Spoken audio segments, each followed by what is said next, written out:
You know who Mr. Beast is? Oh, yeah. I know Mr. Beast, yeah. He came out with the Squid Game version. Did you watch it? No, I haven't seen it yet. Watch it. Yeah. It's actually really good. I watched it, but the views are like, it's the #1 most viewed ever on YouTube. Oh, wow. Do you guys want to start? What are we talking about? Oh my God. Boba Fett. Boba Fett.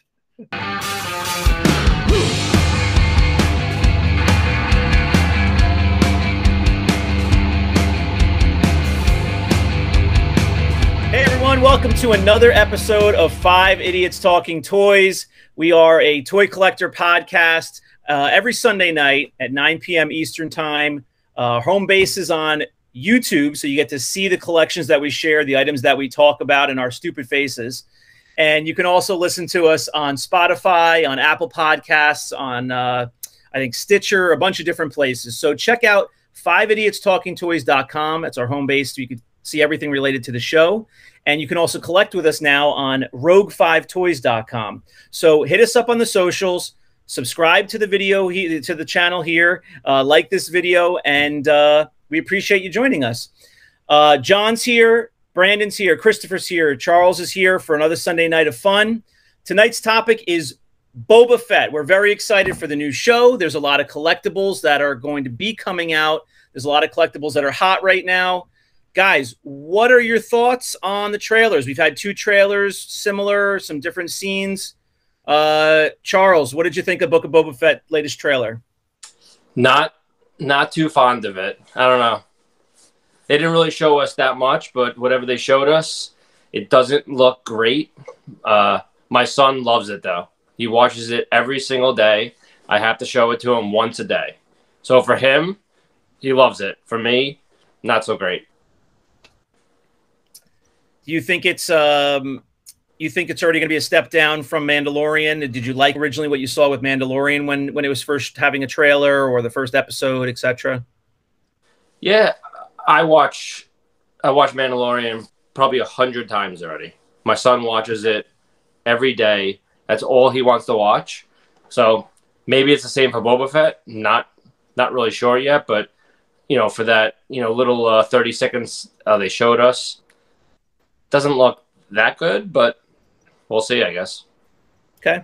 I'm clinging to the episode that had Boba Fett in the Mandalorian because that was pretty fantastic. That was a good introduction, and I enjoyed that a lot. Christopher, what did you think? I think that everyone that doesn't like it is crazy. I absolutely love it. I'm pumped. I'm ready to go. I'm looking forward to this. I think it's going to be good. It's Disney. It's Star Wars. It's Boba Fett. Everything equals amazing to me. Good Lord. Why didn't I go to Christopher first? I went to that sourpuss over there down the street. Well, somebody has to be on the other side. Now, he says that he's pumped. He's not like jumping out of his seat. I don't see him fist pumping there. I think that he saw it and he's like, oh, it's Boba Fett and yeah. It's Disney and it's got to be good. But who knows? From that small thing they showed us, there's no way someone watched that and they're like, oh my God, this show looks amazing. I'm watching that. I disagree. For the last 40 years, you thought Boba Fett was dead. This is going to come back and tell you that Boba Fett's not dead. He never died. Here he is. This is it. And let's do it. He was in that Bacta tank for 40 years, and now he's alive. John, what about you? Honestly, I haven't watched any of the trailers because I want to watch it with fresh eyes. I mean, The Mandalorian was great, and I am looking forward to the Book of Boba. I'm excited about it. That last scene that everybody talks about in The Mandalorian where he takes the throne. You got me excited. But I haven't watched any of the trailers yet because I'm probably not going to watch any of the trailers. I'm just going to dive headlong into the show when it comes out. That's what I like. That's what I like. We don't want sourpuss Charles. We want positive stuff. John, join me. Yeah. Join the dark side. Being a sourpuss. Join the sourpuss side. Yeah. Brandon. Somebody else said that. I'm going to go to Brandon in 1 second. But somebody else said that this past week, though, in one of the groups, that they, refused to watch the trailer. They wanted, like George Costanza, I got to go in fresh. It's like, if you're that excited, I don't know, John, I'm not criticizing you, John, but if you're that excited about the show and Disney gives you any little nugget, I was so excited. I could not watch that because I got to see anything, like any little piece that we might have coming up for us. Brandon, your hair's grown in. It's been a week later. How are you feeling about it? What do you think about Book of Boba? I have seen the trailers. I don't know what to think about any of it yet. I'm sure people are diving in and looking at all the Easter eggs that they can find on there and try to figure out the story. I think I watched a couple of those videos on people trying to figure out what's going on. So you're the opposite of John Walden. You taking it to another level. I like anything that is from the original trilogy, anything that brings any of those characters back. So I'm excited about it, just like I was excited about Rogue One. Anything with an original stormtrooper walking around in it, I'm a fan of. We'll see what happens. And we'll all accept Charles's apology when the when the episodes come out. I just want to throw this out there. He doesn't look happy at all. Zero enthusiasm. So I'm gonna say that he's just siding with the majority right now. I'm so excited for Boba. No, Charles is going to mail you your Sourpuss application card, and he's going to ask you to fill it out beforehand, just in case. All right, so we're going to spend our episode talking about Boba Fett. We all obviously have some collectibles. Some people are nuts. Christopher has quite a few. He's going to share with us. Everybody loves Boba Fett, right? Everybody loves stormtroopers, Boba Fett, some of the droids, Jedi Luke. I mean, those are characters that just universally make the whole universe for us. Boba Fett is notorious for having like the least amount of screen time of any character that people really feel passionate about. But this is the opportunity now with a new series for us to see the actual character. We got to see him more in The Mandalorian in one episode than we did in 2 full movies, right? So that's exciting. We get to learn a little bit more about him. Our friend that we met at the con, Daniel Logan, was baby Boba Fett. It'd be interesting to see what his take is on it, because he kind of has a little bit of an insight into that world and what it was like being part of that. So that'll be interesting to hear in the groups. Where do we want to start with the collectibles, guys? Do we want to throw it over to Christopher and see what he has to show us to start us off? Want me to start showing some pieces here? I'll just I'll start throwing out some vintage, and then we can move it around. And I have a bunch of modern here we can get into later on. But just to start off, it's just the standard graded Boba Fett, Hong Kong, 85. This is. I feel like even if you don't even like Boba Fett, everyone has one in their collection of a Hong Kong one. So this is the Taiwan graded 85. Is that a M1357-821 blaster with it though? Yes, the one. Yeah, this is the new one. That was the one that was made in the Rainbow Factory on a Tuesday afternoon. Yeah, I think his name was Carlos. He had a peanut butter and jelly sandwich while he was making it. This actually doesn't even have a V5 in it. Charles verified it because I couldn't tell through the case. It doesn't, but you know what? I don't care because the whole V5 thing is just crazy in my eyes. I got to tell you guys, I was thinking this last week, during the week. I love that Christopher couldn't tell a saber from a blaster. He doesn't know a single accessory in the entire line. I love it because he's an expert everywhere else. Don't listen to a word he says. He doesn't know a ship, and he doesn't know a rifle from a cape. Oh, get out of here! So what's funny is that there's quite a few people who don't know what weapons go with what figures. I'm not saying it's anybody in this group. I'm saying there's people that sell an awful lot of stuff in these groups, and they have no idea. Yeah, you're totally right. You're totally right. I mean, I've heard people, you know, in live sales, like asking the audience, like, does this go with this, or what is this?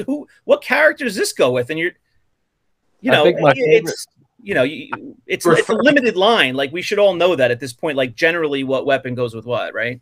Referring to, because I took a picture and I asked you, is this a V5? And my answer to that is, I don't care what a V5 is. It means 0 to me. It just last year and it'll be dead by next year, so it's fine. So I know. I don't even want to know. So in your Chris, yeah. So in your opinion, when they make these grades, like, where are they looking at? Like, mostly, are they looking at the pouches, at the chest, at the back? Like, what are they really like looking at?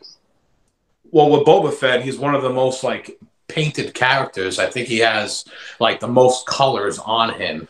So I think the #1 spot they normally look for is his chest plate, you know, in the front. But also with him is overspray is always bad, whether it's on his elbows, shoulders, on his knees. You know, a lot of them, you can get them in mint condition, but the overspray is just, it's bad on some of them. So I think that's pretty much where they focus on. At least when I look at a Boba Fett, I always look at the chest plate first. I'll look at the helmet. I want to see what the helmet looks like, because you can get some where like the red is actually not like colored in properly all the way. So, and now, is that the one you had there just a second ago, the Taiwan? Is that the Return of the Jedi Boba Fett, the lighter colored one? Is that actually a thing? I think so. Yeah, see, like stuff like that, I don't follow. So wasn't there like one that was like a lighter colored, kind of almost color washed, that was on the Return of the Jedi card and the Droids cards? Well, I know people like do like the light green chest and the dark green chest and the brown belt and the black belt and all the stuff. I don't care. I just wanted a Boba Fett Taiwan, but yeah, it could be a thing. I don't know. I learned of a name for one called the light limbs variation, and I started laughing because I thought somebody was like on the spot making that up, and I'm like, that's like a faded, you know, degraded plastic color. And I went right to like one of the main, you know, reference websites. They have it right on there, light limbs variation. Like, it is in the chart of what factory it came from, and that it's like, that's, I'm not saying it's a accepted variation everywhere, but it's like a legit named thing on Variant Villain, I think it was. So it's something that people call. But when you talk about grading on the Boba Fett's, it is, because it has so many colors and paint. It also has, I've noticed over time, it's one of the figures that has the most factory errors on it, right? The chest, you know, you look for the wear on the chest a lot of times. You look for the wear on the face mask, the red, but you see like almost paint droplets, like running paint on the chest a lot of time, like almost like the chest was almost like burned or something and it like dripped. I think it's like bad factory paint application. So it was probably hard from the get-go to find a lot of perfect Fetts, because there's a lot of weird applications of the paint, let alone rubs. Yeah. Well, when you watch a video of the old lady and like she's sitting in the factory and there's a giant box next to her, right? And there's hundreds of Boba Fett's and she's just pulling one out and she's sticking it in the bubble and she's pressing it. All these videos on YouTube that we all watched, right? Oh yeah, they had the one where they're like on a clothesline, they're hanging them to dry after the paint process. That's probably where the rip comes in. Are you going to put a disclaimer across the bottom of this that none of this is true and we're not standing by any of this? Charles, Christopher, you got to come up with that video. Charles is never going to let it go. I'm not showing it to him. I have it saved in my phone. I watch it every night before I go to sleep, and that's pretty much about it. He's got a video of the old ladies with Vader and another one with the old ladies with Boba.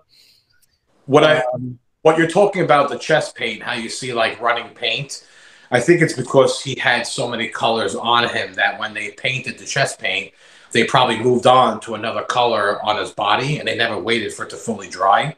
So when it's hanging upside down, the paint just ran wet and it just bubbled up always.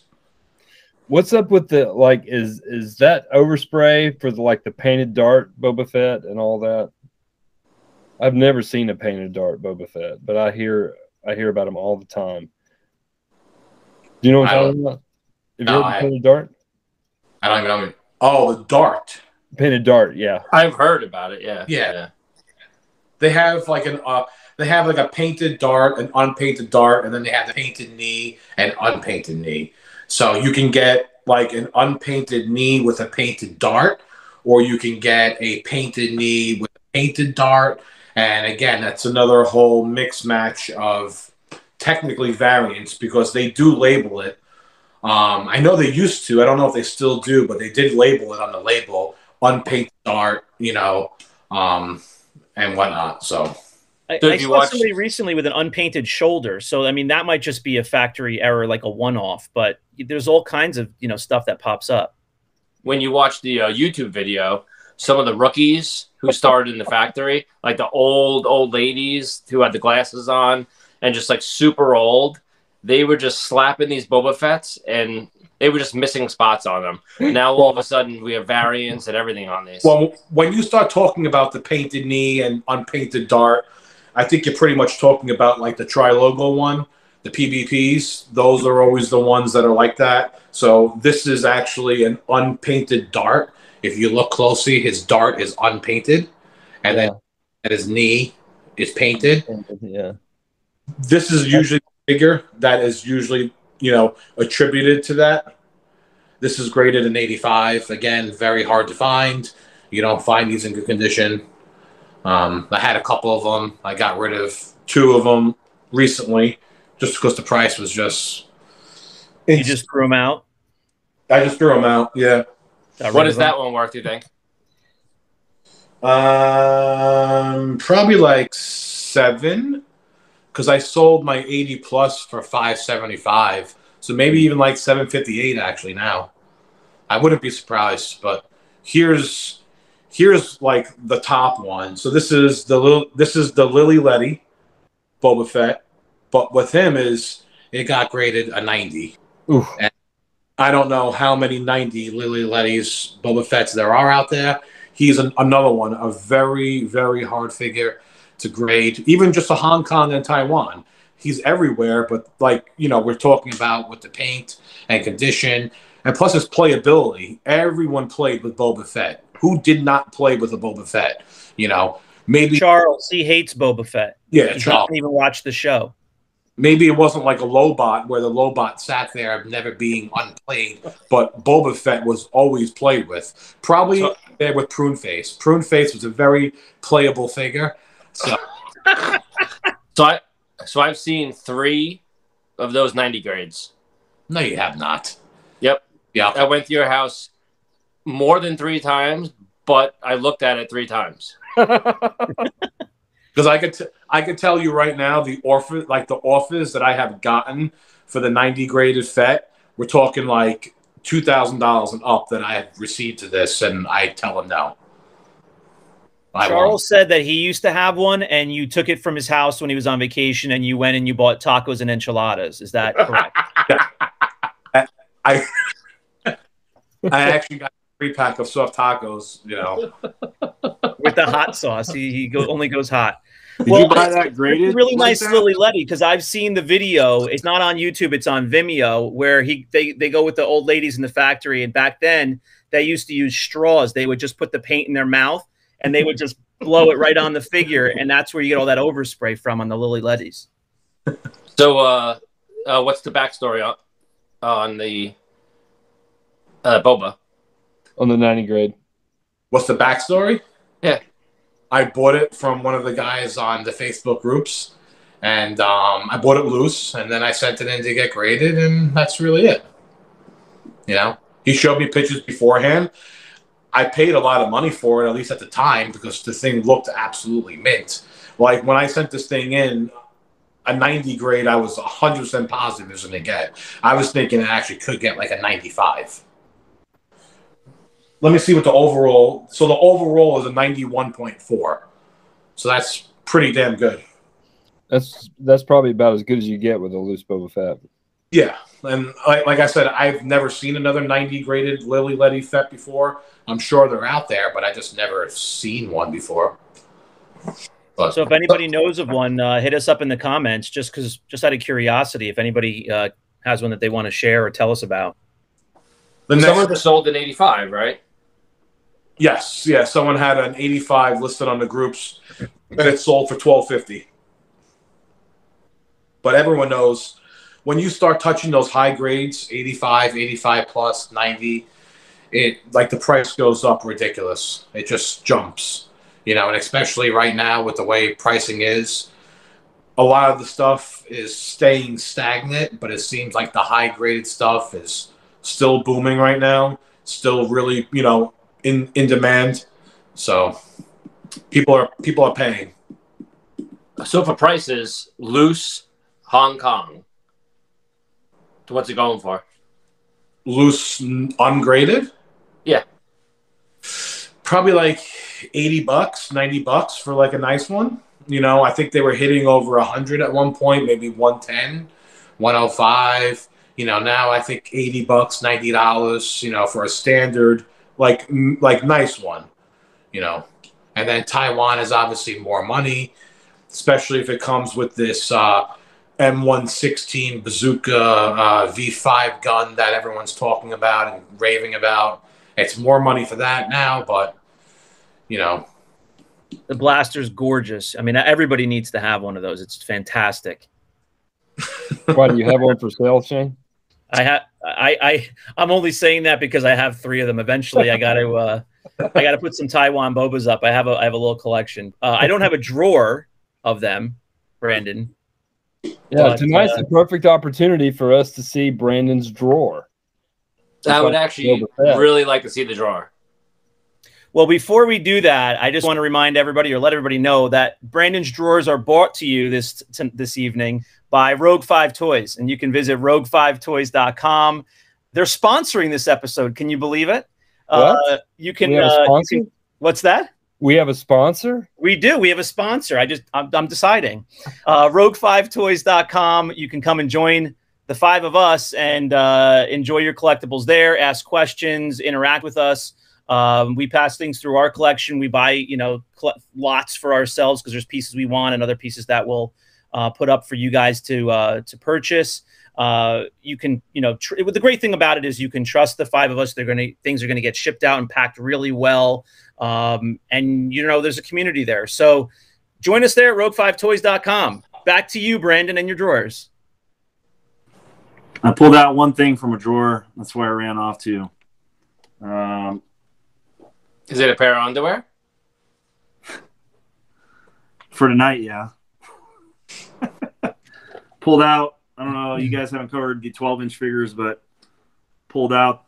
This is just the box right now. The figure itself is out of the box because I'm just storing the box. The box is a little beat up, but it is a Empire Strikes Back box, which is a little rarer than the normal one.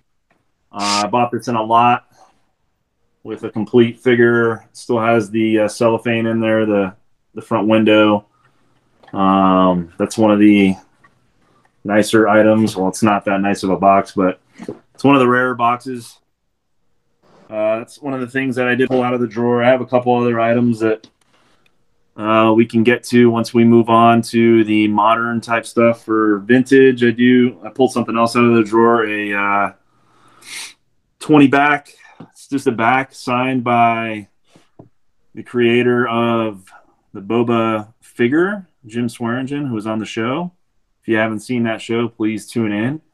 He talks about Boba on there, and he's actually on the Boba Fett show on Disney Plus on how he created the figure based on what he was seeing at Lucasfilm at the time. But he autographed it there, one of a kind, drew a little Boba on there for everybody. Very cool. Another autographed item I have, Celebration 2 photo of Boba Fett, Jeremy Bulloch, who played Boba. Those are some of the non-vintage toy items that I have. And I also have a modern mock that is signed by Jeremy Bulloch as well. And it was a bunch of those going around out there. I have a bunch of his autograph and other stuff. Full cast poster for Empire Strikes Back, which I'm not going to pull that out, but he's on there too. Brandon hides that poster in his drawer, actually. Also, it's a very, very expensive piece. Just even seeing that box come out of the drawer just gives us some kind of insight into what kind of big ass drawers Brandon has. These are not nightstand bedside table drawers. File cabinets. Oh yeah, the mail away. So you want to? So here's the Boba Fett mailer. As you can see, this is the one with the SWD baggie. It comes in different variations. It could be different baggies. Is that the right baggie for that not box? The SWJ, is it? This is the right baggie for the box. Yes, it is. Everything is right. This got graded a 75. Again, you know, not the highest grade, but I'm more than happy with it because I've been looking a while for this one. So that's one. And then is anybody else only watching Christopher's eyes peer through that the whole time, back and forth, like he was wearing glasses? Well, here's another one that you don't see every day. It was on Hake's auction. I think it sold for $5,000 or $6,000, and it was graded an 80. This is an 80 plus, and this is the Boba Fett Poppy mailer. Well, not mailer, but this is the Boba Fett Poppy. Basically, these were, you know, orphaned in Japan, and they're Kenner parts. It's all Kenner stuff. And in Japan, they came in that in this box. The box was open boxes. You know, it came like in a display stand, and basically there was a figure in the baggie with these two little like pieces of paper in it. And that was what they offered in Japan. I think they had 15 or so different ones. I think it was mainly like the Empire line, if I'm right. So, but again, this is a very hard one to get. Don't see a lot of those around. But and you had that graded yourself? You collected those pieces, or you bought that set and had it graded? No, that was a private sale. A guy knew I was looking for it, or just poppy baggies in general, and he hit me up and offered it to me before he put it up on the market. And you know, I think he gave me a very fair price, and a lot of pieces I've gotten from this guy. He always does me like really good, and you know, I don't know if he knew, but the value has gone up a lot on that one since I've purchased it. So I'm very glad I bought that one. You're welcome. You're welcome on that one. It was not Lobot Charles, so he did not sell it to me. Something comes to mind watching Christopher talk about that. We're kind of joking around that, you know, maybe we all don't individually know every single difference between the accessories and stuff, but one of Christopher's focuses is some of the baggy figures, you know, figures that are in the sealed baggies that were either mailers or came in Sears packs, things like that, exclusive packs. So it just goes to show all of you collectors out there, you don't always have to know everything. You're not always going to know everything. But you're going to be focused in a couple of areas. So to make some friends like I've done, you know, and have some references to reach out to ask questions about areas that, you know, somebody knows more about than you do is really helpful in this hobby. And it's not just for Star Wars. It could be for Transformers. It could be for Joe's. It could be for, you know, anything that you collect where you need to know what you're doing, you know, to make sure you're spending your money properly and you're getting the right collectibles. So what do you guys think the appeal is for Boba Fett? I mean, what is your appeal to Boba Fett?